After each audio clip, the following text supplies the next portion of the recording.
El salón estaba lleno de aplausos, copas de vino y sonrisas fingidas, hasta que un niño rompió el silencio con un grito que heló a todos. ¡Mamá! Nadie se movió. La música se detuvo.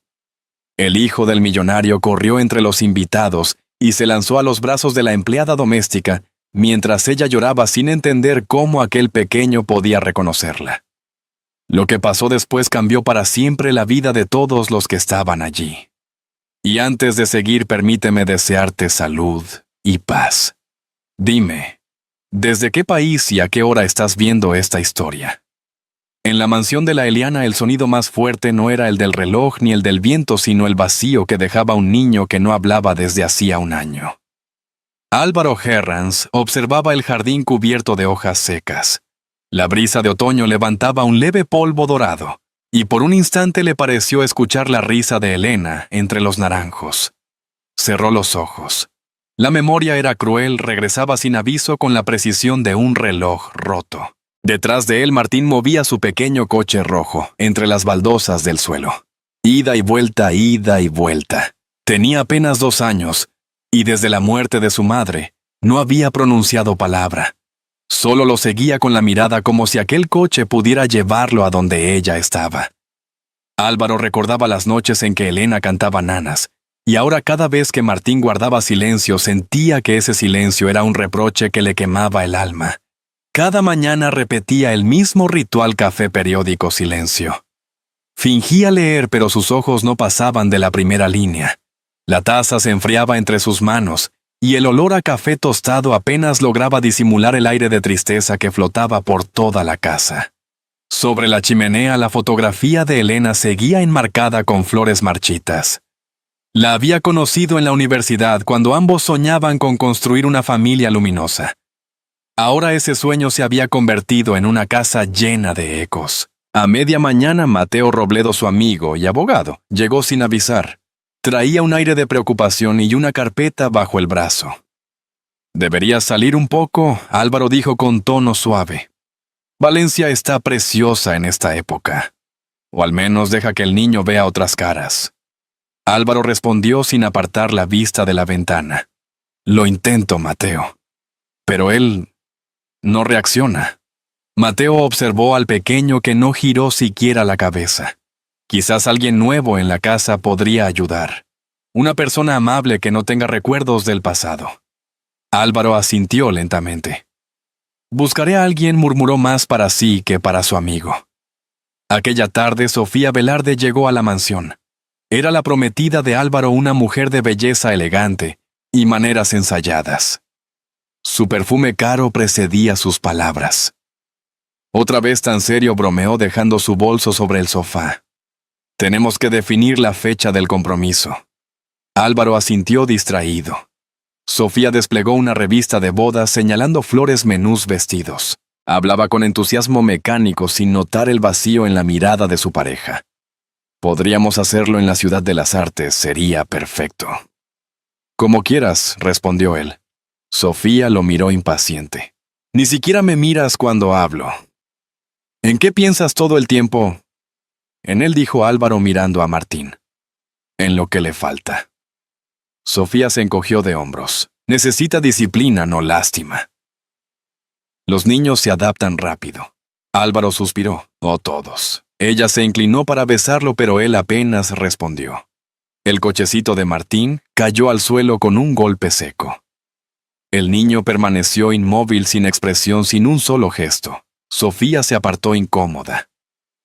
«¿Ves?», susurró. Ni siquiera reacciona. Álvaro se agachó, recogió el coche y lo colocó de nuevo en las pequeñas manos del niño. «Este coche fue un regalo de su madre», dijo en voz baja. «Todavía espera que ella vuelva por él». La tarde cayó lentamente sobre la casa. Las luces del jardín se encendieron una a una, y las sombras se alargaron por las paredes como recuerdos que se resisten a irse. Sofía se marchó al anochecer con el eco de sus tacones perdiéndose en el patio. Cuando el portón se cerró, Álvaro permaneció solo. El mayordomo le recordó que Mateo enviaría a una candidata para el puesto de asistenta. Él apenas asintió. No esperaba gran cosa. Pero por primera vez en mucho tiempo, se sorprendió deseando que aquella voz infantil que no escuchaba desde el funeral volviera a llenar la casa. A la mañana siguiente, el sol filtrado por las cortinas dibujaba un tono cálido sobre el suelo. Sonó el timbre. El mayordomo abrió la puerta y una joven apareció en el umbral con una carpeta en la mano y una expresión de esperanza. «Soy Lucía Delgado», dijo con voz tranquila. «Busco empleo temporal». El aire pareció detenerse. Desde la escalera Martín levantó la cabeza por primera vez en meses. Sus ojos antes vacíos destellaron un instante de reconocimiento que nadie supo explicar. El sol de la tarde bañaba Valencia con una luz dorada. En la mansión de los Herranz, el aire olía a azahar y a vino joven. Todo estaba preparado para el compromiso de Álvaro y Sofía, mesas de cristal bajo los naranjos manteles color marfil, músicos, afinando cuerdas junto a la fuente. Aparentemente era un día de celebración. Pero en el fondo el ambiente tenía algo de esfuerzo, como si todos fingieran alegría. Lucía, contratada hacía 2 semanas, caminaba con pasos suaves entre los empleados. Vestía de manera discreta y evitaba llamar la atención. Sin embargo, había en ella una calma natural, un modo de doblar la ropa de Martín o servirle el desayuno que llenaba la casa de una tibieza olvidada. El niño la seguía con los ojos. No hablaba, pero su mirada antes vacía empezaba a reconocer algo familiar en aquella mujer. Álvaro lo notó un par de veces, aunque lo atribuyó a la simple novedad. «Se siente más tranquilo contigo», dijo una mañana sin levantar del todo la vista. Lucía sonrió apenas. «A veces los niños no necesitan palabras, solo alguien que no les tenga miedo». Esa frase se le quedó grabada. Aquella tarde la mansión se transformó en un escaparate de lujo. Llegaron empresarios políticos y viejos conocidos de la alta sociedad valenciana. Sofía, vestida con un traje marfil, saludaba con la sonrisa precisa esa que aprendió a usar en recepciones y portadas de revista. Álvaro, en cambio, mantenía una compostura distante. A cada copa de champán, su gesto se volvía más rígido. Observaba a su hijo sentado junto a la fuente jugando en silencio con el coche rojo que había pertenecido a Elena. Cuando los músicos comenzaron a tocar, Sofía tomó el micrófono. «Gracias por acompañarnos», dijo con voz dulce medida. «Este compromiso representa el inicio de una nueva vida». Los aplausos llenaron el jardín. El tintinear de copas cubrió todo, hasta que un pequeño sollozo rompió el equilibrio. Martín se removía en su asiento. La música, las luces, la gente desconocida. Todo lo abrumaba. El coche rojo tembló en sus manos. Su respiración se volvió corta, entrecortada. Álvaro dejó la copa y se arrodilló junto a él. «Tranquilo, hijo, tranquilo. Mírame». Pero el niño no respondía. Lloraba sin sonido, temblando. Entonces una figura se acercó desde el fondo del jardín. Lucía. Llevaba un vestido sencillo azul cielo y un paño blanco en la mano. Se arrodilló con cuidado, evitando las miradas curiosas. «Permítame», susurró. Martín levantó la cabeza. La miró fijo. Su mirada se clavó en los ojos de Lucía y por un instante el mundo pareció contener la respiración. El jardín se congeló en un vacío atónito, como si el azahar mismo hubiera detenido su perfume. Sus labios temblaron y de su garganta brotó un hilo de voz que rompió el tiempo. «Mamá». Un murmullo de asombro recorrió a los invitados. Sofía palideció. Álvaro se quedó inmóvil, sin aire. El niño se lanzó a los brazos de Lucía, aferrándose a su cuello con la desesperación de quien encuentra refugio tras una tormenta. «No, cariño». «Te equivocas», susurró ella temblando. Pero Martín no la soltó. Mamá repitió, y aquella palabra resonó como una campanada que despertaba viejos dolores y nuevas verdades. Los invitados se miraban incómodos. Sofía se acercó a Álvaro con una sonrisa que apenas sostenía. «Es una confusión infantil», murmuró. «Pero sería mejor que le pusieras límites. La gente observa». Álvaro no respondió. Su mente era un remolino de emociones. Un año entero esperando escuchar una sola palabra de su hijo. Y había sucedido frente a una desconocida. La fiesta se desmoronó en cuestión de minutos. Los músicos guardaron los instrumentos, los sirvientes recogían copas medio vacías y el perfume del azahar se mezcló con el de la vergüenza. Sofía se retiró a su habitación roja de furia. Lucía, en la cocina, se sentó un momento junto al fregadero. Se miró las manos temblorosas aún húmedas de lágrimas infantiles. No debí venir, murmuró. Esto no debía pasar. Arriba Sofía arrojó un vaso contra la pared. No voy a permitir que me ridiculicen en mi propia casa, dijo con voz baja, helada. En el despacho contiguo, Álvaro la escuchó. No dijo nada. En el cristal de la ventana vio su propio reflejo, y pensó en lo frágil que se había vuelto su mundo un castillo hermoso, con cimientos de arena.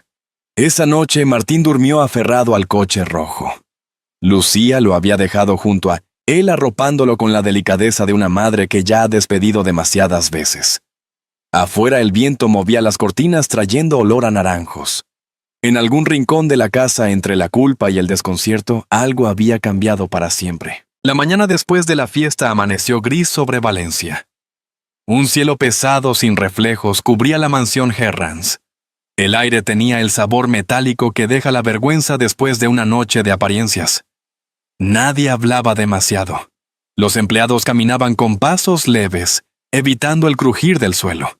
Sofía no había salido de su habitación desde el escándalo, y Álvaro desayunaba sin apetito mirando a su hijo jugar con el coche rojo sobre las baldosas. Cada vez que Lucía pasaba cerca, el niño levantaba la vista. No decía nada, pero una sonrisa apenas visible le temblaba en los labios.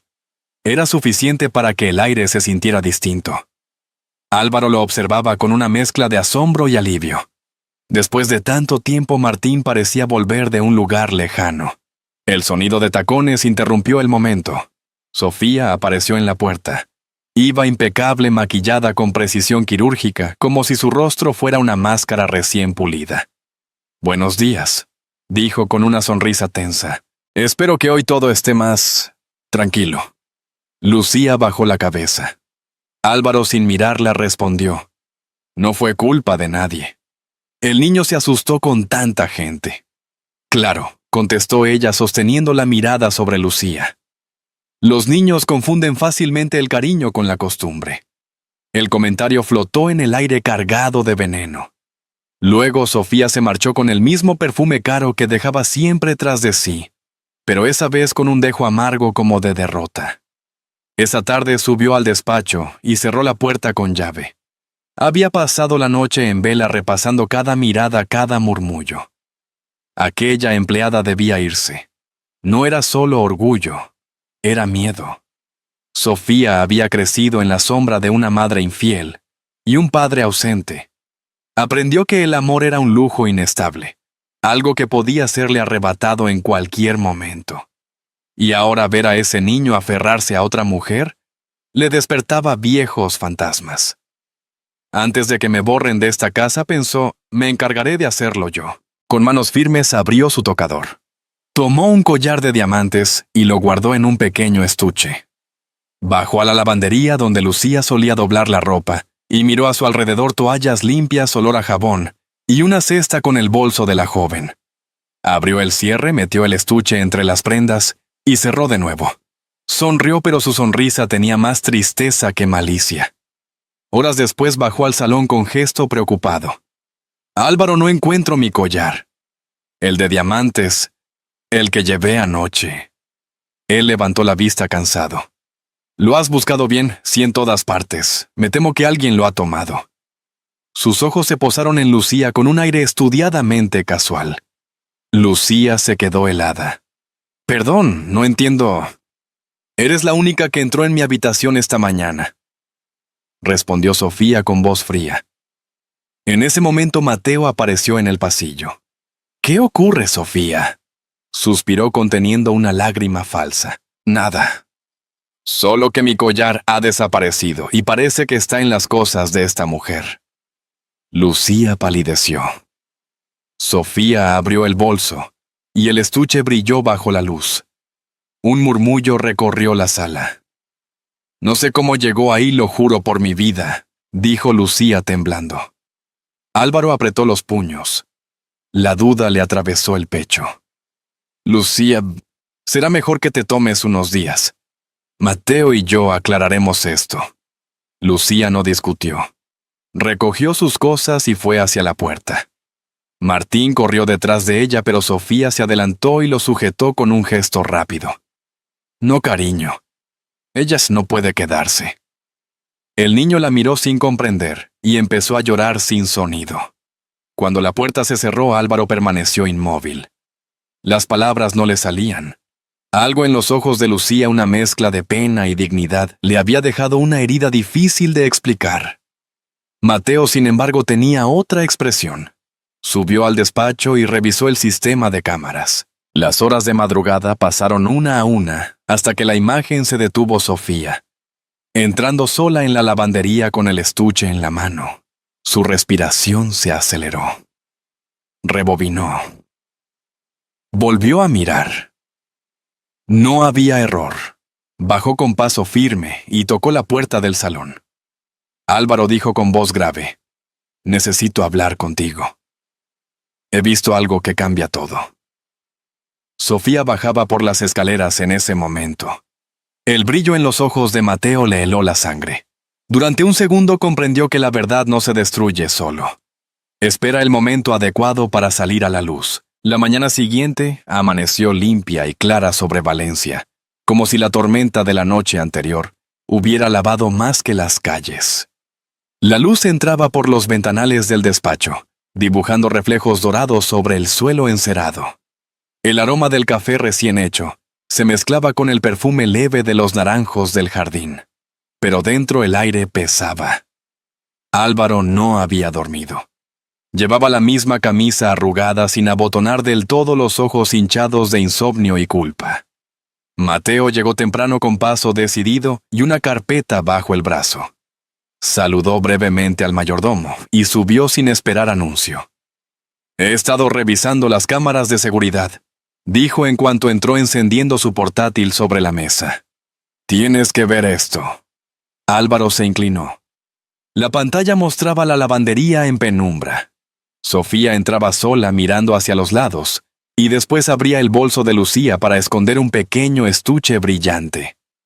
En la esquina del vídeo, un reloj digital marcaba las 13:00. Todo coincidía. Durante unos segundos nadie habló. El zumbido del ordenador llenaba el silencio como un eco distante. Álvaro se llevó las manos al rostro. «No puede ser», susurró. «La conozco desde hace años». Mateo lo observó en silencio. «Lo siento, amigo. Pero a veces uno tarda demasiado en ver lo que tiene delante». Álvaro se levantó y fue hacia la ventana. Afuera Martín jugaba en el jardín, empujando su coche rojo sobre la tierra húmeda. «He desconfiado de la persona equivocada», murmuró.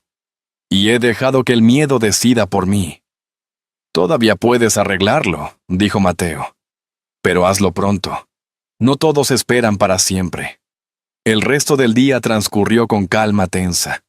Los empleados notaban que algo había cambiado en el aire. Por la tarde, cuando el sol doraba los jardines y el olor a tierra mojada se mezclaba con el de los naranjos, el portón volvió a abrirse. Lucía apareció con un bolso pequeño y el rostro cansado. No esperaba quedarse, solo quería recoger sus cosas. Caminó despacio por el vestíbulo. Martín, al verla, soltó su coche y corrió hacia ella riendo por primera vez en días. La abrazó con fuerza, hundiendo la cara en su pecho. «No llores, pequeño», susurró ella, acariciándole el cabello. «Solo vine a despedirme». Álvaro apareció detrás. Su voz era baja, casi un murmullo. «Lucía, necesito hablar contigo». Ella se volvió despacio, sin saber qué esperar. En su mirada había cautela, pero también una luz de esperanza. «Te debo una disculpa», dijo él. «Fui injusto». Abrió el portátil y le mostró el video. Sofía, el bolso, el collar, la verdad desnuda. Lucía se llevó la mano a la boca. Las lágrimas rodaron sin que tratara de esconderlas. «Yo solo quería ayudar al niño», murmuró. «Y lo hiciste», respondió Álvaro. «Te necesito aquí. Martín te necesita. Si aceptas, quiero que te quedes como su cuidadora». Lucía lo miró sorprendida. Durante unos segundos pareció debatirse entre el miedo y la ternura. Luego miró al niño que la observaba con los ojos brillantes. De acuerdo, susurró. Pero solo por él. Esa noche la casa volvió a respirar. Lucía preparó sopa de verduras y pescado al horno. Martín comió tranquilo escuchando su voz mientras le contaba una historia sobre barcos y estrellas. Cuando el niño se durmió en su regazo, Álvaro lo observó desde la puerta. Aquel instante la calma, el calor, la risa contenida, le devolvió algo que creía perdido. Cuando Lucía salió del cuarto, se cruzaron en el pasillo. La luz de una lámpara temblaba sobre ellos. «Gracias», dijo él apenas audible. No solo por él, también por devolverle vida a esta casa. Lucía bajó la mirada. «Solo hago lo que ella querría», murmuró. Ella preguntó a Álvaro. Su esposa. La voz de Lucía fue un hilo casi invisible. A veces siento que todavía está aquí. Horas más tarde Álvaro se quedó solo en el despacho. Afuera el viento movía las ramas trayendo consigo el olor del azahar. Miró el retrato de Elena sobre la chimenea. «Perdóname», dijo en voz baja. «No supe cuidar de él, ni de mí». Entonces el teléfono vibró. Un mensaje sin remitente iluminó la pantalla. «¿Sabes quién es realmente esa mujer?». El corazón de Álvaro dio un vuelco. Alzó la mirada hacia el pasillo vacío. Por un instante la casa pareció susurrar entre las sombras.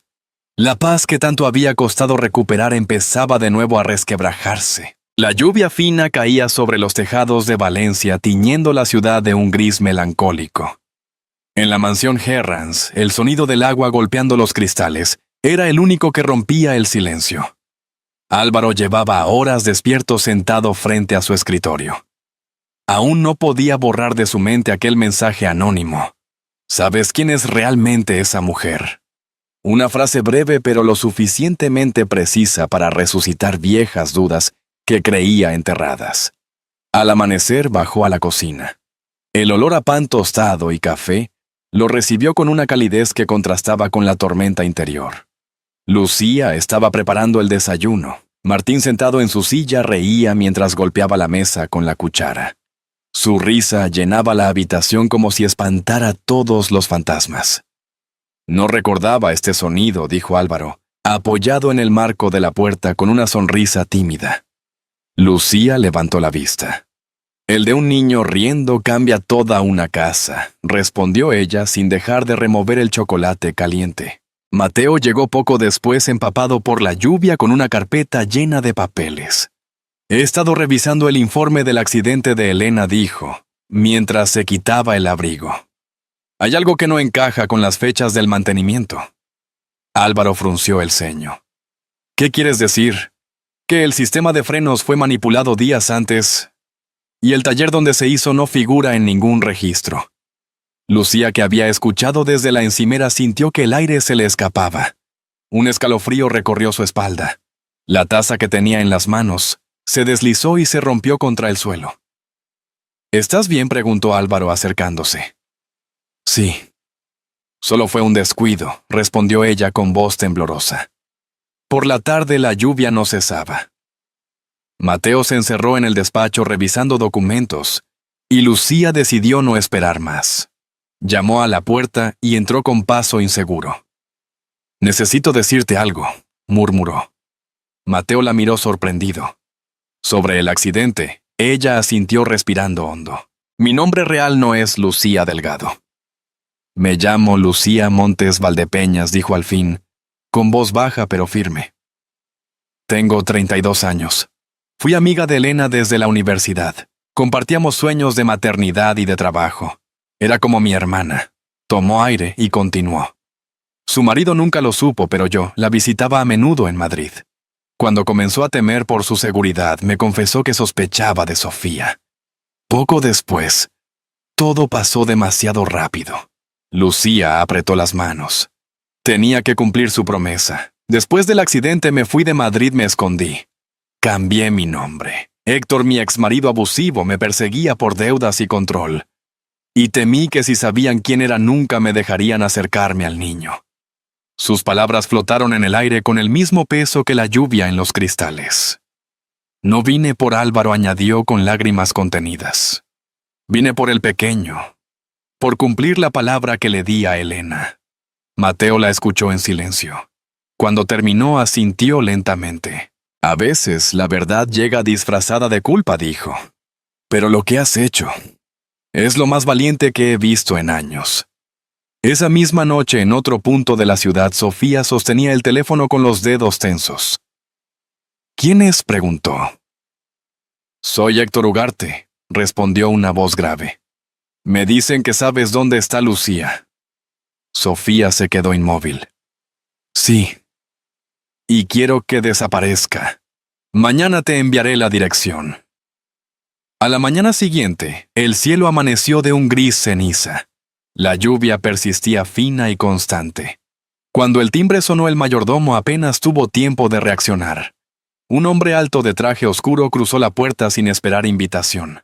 He venido por Lucía, anunció Héctor, su voz baja pero cortante. Lucía retrocedió hasta el vestíbulo. No puedes estar aquí, susurró. Tú me perteneces, respondió él avanzando despacio. Álvaro apareció desde el pasillo. Esta mujer está bajo mi cuidado, dijo con firmeza. Márchate, o llamaré a la Guardia Civil. Héctor sonrió con desdén. No sabes con quién hablas, Herranz. Ella tiene cosas que no te ha contado. En ese momento Mateo entró con el teléfono en la mano. Ya he avisado, dijo con calma. Las sirenas se escucharon a lo lejos acercándose. Héctor dio un paso atrás furioso antes de que dos agentes lo esposaran bajo la lluvia. Esto no ha terminado, gruñó mientras se lo llevaban. Lucía se apoyó contra la pared temblando. Álvaro la sostuvo por los hombros. Ya pasó, dijo suavemente, aunque ambos sabían que no era cierto. Esa noche Mateo recibió una llamada del mecánico del taller que había investigado. La voz al otro lado sonaba nerviosa. No quería problemas, pero alguien me pagó para alterar los frenos del coche de su esposa. ¿Quién?, preguntó Mateo conteniendo la respiración. Una mujer. Se llamaba Sofía Velarde. Mateo colgó despacio. Fuera un relámpago iluminó el jardín. Álvaro se acercó inquieto. ¿Qué ha pasado? Mateo lo miró con tristeza. No fue un accidente, Álvaro. Fue ella. El silencio que siguió fue denso, como si hasta la lluvia se detuviera para escuchar. Afuera el cielo lloraba con ellos, lavando con su llanto la verdad que por fin había salido a la luz. La luz del amanecer se filtraba entre los árboles del Turia cuando Álvaro llegó al hospital. Apenas había dormido unas horas. La noche se le había hecho interminable. En su mente seguía viendo a Sofía con el rostro descompuesto mientras los agentes la esposaban. Aquel brillo de rabia y derrota lo perseguía, y no por compasión, sino por lo que representaba todo lo que había sido falso durante años. Mateo lo esperaba en la entrada con 2 cafés. El aroma del líquido caliente se mezclaba con el olor del desinfectante y los murmullos del pasillo. La Guardia Civil confirmó las pruebas, dijo con voz cansada. Sofía confesó. Lo hizo todo por celos. No soportaba que Elena fuera tan querida, ni que tú siguieras amándola. Álvaro bajó la mirada y se llevó una mano a la frente. Durante todo este tiempo creí que la culpa era mía, susurró. Que no había hecho lo suficiente para evitar su muerte. Mateo le puso una mano en el hombro. Ahora lo sabes. No fue tu culpa, y lo importante es que no termines como ella, atrapado en el pasado. El silencio del hospital pesaba como una piedra. En otro ala del edificio, Lucía se sentaba junto a la cama de su padre. El anciano respiraba con dificultad, pero cuando la vio una sonrisa se dibujó en su rostro ajado. Así que volviste, susurró con un hilo de voz. No podía irme sin despedirme, dijo ella tomándole la mano con suavidad. Tu madre estaría orgullosa. Cumpliste tu promesa. Lucía asintió mientras una lágrima se le escapaba. Recordó a Elena la promesa hecha junto a su tumba, el miedo constante a fallar. Pero en ese instante, mientras sentía los latidos débiles de su padre, comprendió que había hecho lo correcto. La vida, pensó, no siempre da segundas oportunidades, pero sí puede regalarte una segunda familia. Pasaron varios minutos en silencio. La respiración del anciano se fue haciendo más lenta hasta volverse apenas un suspiro. Lucía le besó la frente y cerró los ojos, dejándolo descansar. Fue un adiós sereno sin dolor, lleno de paz. 6 meses después, cuando los naranjos del Turia volvieron a florecer, Valencia amaneció luminosa. El cielo era un lienzo azul y el aire olía a tierra mojada y esperanza. En un rincón del jardín de la casa Herrans se preparaba algo pequeño y sencillo, un altar adornado con flores blancas y cintas doradas. No había lujo ni cámaras, solo las personas que habían sido parte de la reconstrucción de aquella familia rota. Lucía caminaba de la mano de Martín, que no paraba de hablar. Su voz clara resonaba como una melodía nueva llena de vida. En esos meses, el pequeño coche rojo había dejado de ser un recuerdo roto para convertirse en un puente hacia el futuro. Álvaro los esperaba junto al altar vestido con un traje gris claro del mismo tono que el cielo después de la lluvia. Cuando la vio llegar, sonrió de un modo que no recordaba haber sonreído en años. Mateo, haciendo de testigo, bromeó: «¿Listos para empezar una vida nueva?». Álvaro asintió y tomó la mano de Lucía con ternura. «Elena confió en ti», dijo con la voz emocionada. «Y ahora yo también. Gracias por devolvernos la vida». Lucía sonrió entre lágrimas. Martín entre ambos lanzó pétalos al aire. Mamá gritó riendo, y el eco de esa palabra llenó el jardín como un canto que curaba. Después de la ceremonia se sentaron bajo los naranjos. Compartieron pan con tomate, vino tinto y risas. Los mayores contaban anécdotas, los niños corrían entre los árboles, y un guitarrista tocaba Suspiros de España bajo la sombra. La brisa del Mediterráneo traía olor a mar y a azahar. Álvaro miró a Lucía y a su hijo y sintió que por fin el vacío en su pecho se había llenado. No con olvido, sino con una forma nueva y tranquila de amor. Al caer la noche, regresaron a casa. Lucía acostó a Martín, que se durmió abrazando su coche rojo. Álvaro entró en su despacho para ordenar algunos papeles. En un cajón olvidado encontró un sobre amarillento con la letra inconfundible de Elena. Lo abrió con manos temblorosas. «Si lees esto, es que confiaste de nuevo. Gracias por cuidar de ellos. El amor no se acaba, solo cambia de forma». Álvaro se recostó en la silla sosteniendo la carta sobre el pecho. Una lágrima se deslizó por su mejilla, no de tristeza, sino de gratitud. Afuera el viento movía las ramas de los naranjos. Adentro las luces de Valencia parpadeaban como promesas nuevas. Dentro de la casa Martín dormía profundamente, y el silencio por primera vez en mucho tiempo ya no dolía. Era un silencio lleno de paz, el mismo que anuncia que al fin todo está en su lugar. A veces la vida nos sorprende cuando ya hemos dejado de esperarlo. En la calma de un amanecer sobre el Turia, entre el olor de los naranjos y el murmullo del agua, quedó la imagen de 3 almas que encontraron la paz: Álvaro, Lucía y el pequeño Martín. Después de tantas pérdidas, aprendieron que incluso los corazones más heridos pueden volver a florecer. Si esta historia te ha tocado el alma, escribe un 1 en los comentarios. Si crees que algo podría mejorarse, pon un 0. Y cuéntanos tu opinión. Esta historia nos recuerda que el amor verdadero no siempre llega con grandes gestos, sino con la paciencia de quien se queda, con la ternura de quien cuida.